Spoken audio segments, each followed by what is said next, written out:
Mark. Hello, everyone. I'm Mark Plaster, Senior Executive Editor of Emergency Physicians Monthly. You can see it over my shoulder. I'm here with Judith Tintinalli at ACEP 2019. We've been coming. Years fly by. We've been doing this a while. I think this might be my 25th. I don't know. 1992. No, before that. No. I think I was before that. Oh, I think I was 80s. Yeah, me too. You had to be 80s. Oh, don't tell Maybe me. even earlier. Don't tell me. You have just gotten back from some travels. Well, I got back from Croatia, was at Dubrovnik, and we took a little side trip. We went to, drove through Bosnia, Herzegovina, and Montenegro to see what all the Balkan wars were about. Right. And it's unclear why anybody would fight over anything in those areas. I'm sorry. It's hilly, it's mountainous. Yeah. There are only a few valleys that are fertile. It's beautiful, but... Yeah, I've heard it's spectacular. Yeah. But what were you doing there? Well, there was an AAEM meeting there. Nice. Where? And so I participated in that. It was in Dubrovnik. Okay. So we had a pretty good time. I spent a minimum of time at the meeting, to be honest, and the rest of the time traveling. I suspect a lot of people did. And then after that, could barely get home. I don't unpack anymore. Because it's ridiculous. That's like what I used to do with my locums work. I was on and off every week, back and forth. Everything went in the suitcase exactly in the same position, so I knew that I didn't leave anything. Exactly the same. Yep. Or like the military, right. Ready for any kind of fight. Ready to roll. So then we went to Prague, which was the UCEP, European Society of Emergency Medicine. And I had a bunch of talks to give. Guess who I was paired with? Greg Henry. That's great. So we were trying to upstage it for the audience. That's great. No, that's a very good meeting. He's hard to upstage. Yeah, he started one of his talks with a quote from Shakespeare. He's a very good actor. Oh, I know. See, he could have been Gollum. He could have been Gollum in Lord of the Rings. Am I right? Yes. Yeah, there are a lot of things he should do. He would still do that. He could do Shakespearean plays. Yeah, for sure. But USEM is one of my favorite meetings because by now I have a lot of friends from Europe, from Finland, from Czech Republic, all over. And the research they do is very good. The presentations are good. Wow. So there's a lot to learn of those. USEM. Yep. I went to USEP. No. That's European Society. European Society. I went to one in Singapore. That's a different. That's IFEM, International Federation of Emergency Medicine. Do you go to those too? I go to those too. They always ask me to give a keynote. Okay. And I'm at the point where, it's getting harder and harder to say something that you haven't said really 5 times. Keynote-y. Yeah, something you haven't said 5 times before. Right. I try not to do that. I know, but that's hard. I write a piece, and I think, have I written this before? It's only one brain, and only one life. And I'm kind of a one-note guy. And so I think... You're never flattered. I'll tell you that. You're always sharp. But still, I fear that people will read this and go, he wrote this before. I don't think so. I've never felt that. Yeah, it's always a little different feeling. So what are you looking forward to here? Well, we're having a big book signing for the 9th edition of the Tintinalli. Okay. So that's going to start in 25 minutes. And since you're not seeing this live, it won't help. But Judy, I'm sure, will sign your book for you. If you could track her down in Croatia or Montenegro. Or at the ACEP bookstore. Or at the ACEP bookstore, if you're here. Okay, if you're here, and we publish this at the time. So that's great. So anyway, I will let you get started on your book signing. It's 9:30. Okay. And it's time for everyone to start making their way through the front doors and saying hello. Thanks. So, thanks. Yes, I'll be back here after the signing. And everybody. And keep the energy going for EPM. Will do. Okay. Thanks, Judy. Bye. Hello, everyone. This is Mark Plaster, Senior Executive Editor of Emergency Physicians Monthly. And Greg Henry. Who used to write die That's right. for these guys until they kicked me out. No, don't you. And it drove me into depression, and I almost died. No, But you didn't. I You didn't. didn't. But you said that they gave you last rites? Mark, I've had kidney stones for 25 years. And, you get them and you put up with the pain and they pass. Well, in May, I was teaching residents in New York, got a kidney stone, started taking ibuprofen. And it didn't pass and it didn't pass. You're supposed to use narcotics. You're supposed to be a narcotic addict after all that. All these years. Call me up and I'll write you like oxys, like 100 oxys. Yeah, thanks. And so what happened was the stone got impacted and infected. Oh. I got shaking, chills, became encephalopathic. You've been encephalopathic for like 20 years. Yeah, exactly. In fact, when I told somebody I was encephalopathic, they said, listen, we read the column, we know. But they had to put a stent in emergently. And then I had half my blood volume down. Holy crap. Because of the ibuprofen. And then I got another MI. So I had blood pressure of 60. I was unconscious. And they called my kids home. Again, they came home mostly to see what they could steal while I was unconscious.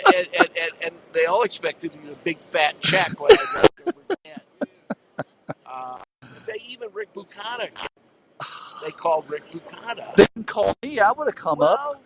Bukata came and I'm sort of waking up and I see Bukata there. He says, yeah, they called I thought you were in hell. That's what. Exactly. Well, no. I would have. I could just see Rick with the horns and the little pitchfork.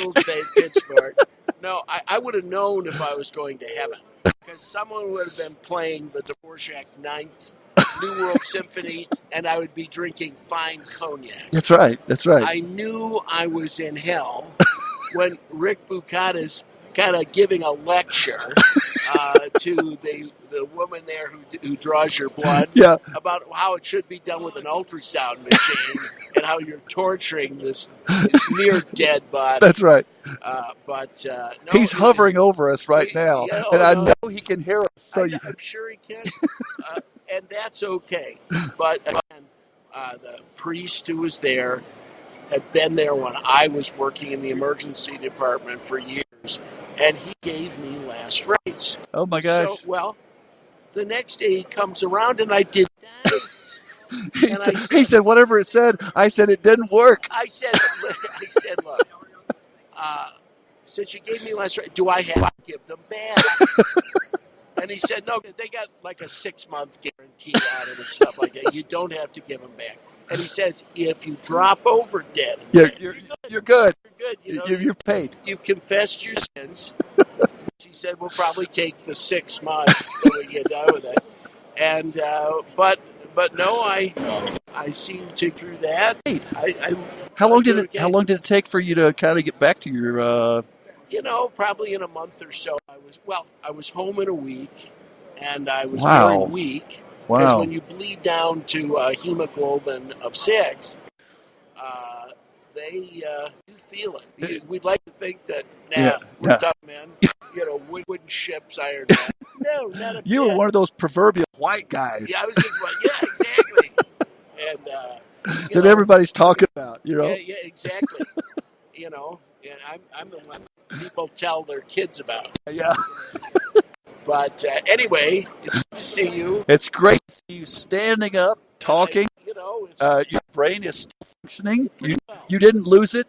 I didn't lose it, but I lost any inhibitions I may have had. So you really don't want me writing again. Oh, yes, we do. And I'll tell you what, guys, if you want to see Greg Henry on the front page of EPM, you need to write me, and we'll keep him from killing himself with some stupid kidney stone. And, okay. And, nice to see you. It's always great. Good to see you.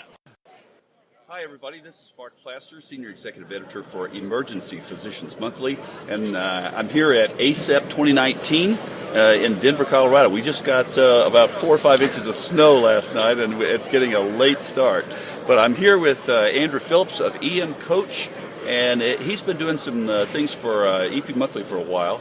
But I wanted to talk to him a little bit more about just what EM Coach is about and what you offer emergency physicians. Certainly. So EM Coach is the first and only artificial intelligence based platform for medical education, actually in any specialty, but emergency medicine is ours. I'm an emergency physician myself, and actually a former junior high teacher in a different life. Well, that's perfect for emergency docs. You know, it was a little too chaotic, so I came to the ER instead.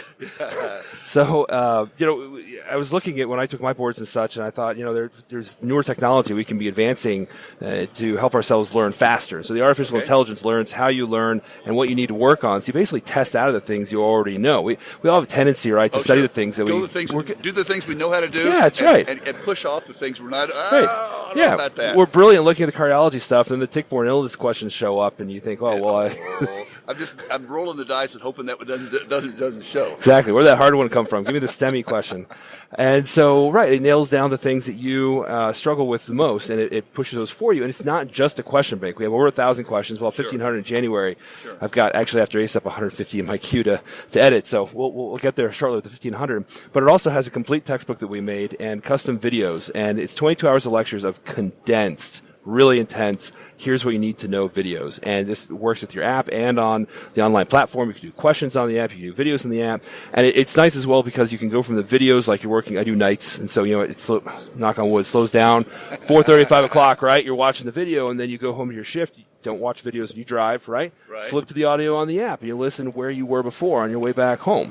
And it records the same thing. We've got a bookmark feature, so the things that you want to listen to, like, man, I really, tick-borne illnesses again, right? Like, I may have example. Gotten it, but I got it because I was lucky, not because I remembered exactly. So you bookmark it, and we have a filter where you can keep just your bookmarks. So you can get, I've been saying mixtape, but the new term now is playlist. Okay, right. But you make your own playlist of the things that you want to focus on. So you can condense down all of our lectures in little 5 to 10 minute sections of the things you want to be able to hear. That's about my attention span. Well, I made it for us. That's exactly why Emergency Physicians Monthly has become so popular over the years. Is because we have a motto at EPM: if the article is too long to read on the toilet, it's too long. That sounds like a joke, but in actual fact, it has to do with we learn in small bits. It's true. Small snippets. And in actual fact, that is the way that you can push it in there the most efficiently. And that's why podcasts, the reason why we do podcasts, because podcasts are so efficient from that standpoint. Definitely. That's great. That's fantastic. Wonderful. And I hope that, and we just, here's... That's right. You can find us in EP Monthly. There you go, right there. And there's the chest pain. It turns out that it's chest pain. Okay. All right. But still be a tricky one. We could have gone tick-borne illnesses, see, and it would have really fooled you, right? We had a prostaglandin one the other day. Okay. It was neonates that come in. Scary. This is just the beginning, just an intro, just like this little teaser of a podcast. I'll talk to Andrew at length, and watch for that in epmonthly.com. And thanks for joining us today. Thank you. Hello, everyone. This is Mark Plaster from Emergency Physicians Monthly, and this is EP Talk. And I am talking to you from the ACEP convention in Denver, 2019. And I have with me my old friend, not so old. We've known each other a long time, Rick Bukata. Thanks for joining us. Rick has been a force in emergency medicine, as everybody who's anybody in the EM knows, for a long, long time. A long time. Goes all the way back to... Thank you. Don't get... That's enough. Well, I wanted to talk to you about... you have always been on the forefront of quality care. When you were working with Jerry Hoffman, doing your podcasts on the research, and you've been in emergency medicine abstracts, and all the various things that you've been doing, you've always been for the absolute top-notch care, and especially as it pertained to translating research into the community setting. Now we're facing, and I don't want to frame this in a negative way, but we're facing an expansion of emergency medicine using advanced practice APPs. No, well, actually, I want to change the word anyway. Okay. Nobody wants to be called a provider. Advanced practice provider.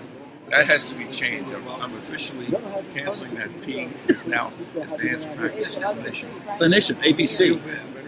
Clinician. Yeah, actually, I do. Okay. Yeah. Advanced practice clinician. Okay. So got that? Everybody out there? Okay. APPs are, we don't call them that anymore. Yeah, actually, about 7 years ago, we started a boot camp series. Right. I got the idea that all of these PAs and NPs were coming into emergency medicine. However, their fundamental training is in primary care. Right. And yet, they were being dropped in the performance. They liked the idea of doing emergency medicine. They liked some of the same things that we liked about it. They liked about it. But there was this issue about what level of training were they going to have. I think some groups are superb at integrating their PAs and NPs into their practice gradually under supervision and practiceship and all of those other kinds of things. And others are not so. And I also know that some physicians, I'm told by the PAs and NPs, are not particularly interested in being their supervisors. Right. They're afraid of signing their charts. They're afraid they're going to get liability. They're afraid they're going to take their job. Actually, honestly, that's happening. Yeah, I mean, it is happening. I knew the doctor came up to me and said, well, we used to have 3 pods, and there was two emergency physicians and a PA. Now it's 1 doctor and 2 advanced practice clinicians in one of the pods. And so clearly somebody's job was replaced. Yep. And that wasn't an issue 7 years ago when we started this. It was like, this is fantastic. Everybody liked this idea of bringing PAs and NPs into their department and getting the right person for the job. Yeah. But part of that, see, is when we first started out, the idea of a PA and NP was to see the patients that were not so complex. And they made us more efficient and allowed the idea, as far as I understand, the idea was to allow a board-certified physician who's steeped in the research and the things that you've been teaching and promoting for so many years could handle the more difficult cases. And now I see something happening where APCs just work as double coverage. If you had a career being in, would you want to see these sprained ankles every day and stubbed toes every day? I understand. I'm not arguing with you. I'm just saying this is the transition that I see happening. Well, I think that's really what happens. I think if you really want to have a career in emergency medicine, that they need to be integrated into the full department. But that doesn't mean that they see really sick patients alone, but they're facilitating for it. They do a lot of the work for you. You're going to be there. You're going to have some input too, but on a half hour by half hour basis, they're there. Yeah. You don't have to be. So it's a collaborative effort. It's not they're doing it unilaterally. And I know some places where that is the case, but I don't feel really comfortable with that because the physicians really need to be responsible for what's going on in the department. Every patient. Right. And I'm kind of being, a counter voice in this, and don't misunderstand. I'm only doing that because I think there are people who do have that voice, and I want to pose those hard questions. Minor cases. Yeah, no. So it's kind of like, and yet you're right. The physician maybe doesn't need to see those people, but somehow the doctor really ought to be available. Yeah. Any gray zone case? Greg Henry's told me, he sat in this chair last year, told me that, his NPs and PAs can treat 90% of his cases as well as he does. The problem that he says is that knowing what those other 10% are. And so I only say that I actually really support the use of NPs and PAs. I work with them in our department, and I've got them that they are the best, absolutely the best. I think the whole thing is collaboration, supervision, training. They can be terrific to work within the department, but you have to really be kind of careful. I know some people who do risk management, and the lawsuits are increasing, which is something never was an issue. They still get, but the data is always 5 years old in those kinds of things when you hear about the cases. Yeah. Because it takes so long to go through the process. But it's obvious you're going to see patients the longer you're going to be more at risk. Yeah. But but some of the doctors are getting a little itchy about PAs and NPs. You saw the AAEM wrote a letter kind of thing. So this is our position on every, the doctors should run the department and they should be, I don't think they said see every patient, but basically they're responsible for every patient. Right. And they need to be willing to understand that. Nurse practitioners, although in 23 states they have the ability to work independently, in emergency departments, the leader of the pack in terms of clinical medicine is the medical director. But I do know that there are emergency departments in the hinterlands where there's one place I know it's 5 PAs. Right. Staff the emergency department. That's it. There's no doctors. The doctor is technically available, but it's not next door. Right. But I want to get back and kind of wind this as a teaser. I want you to log on to our podcast, and Rick and I will talk about this more.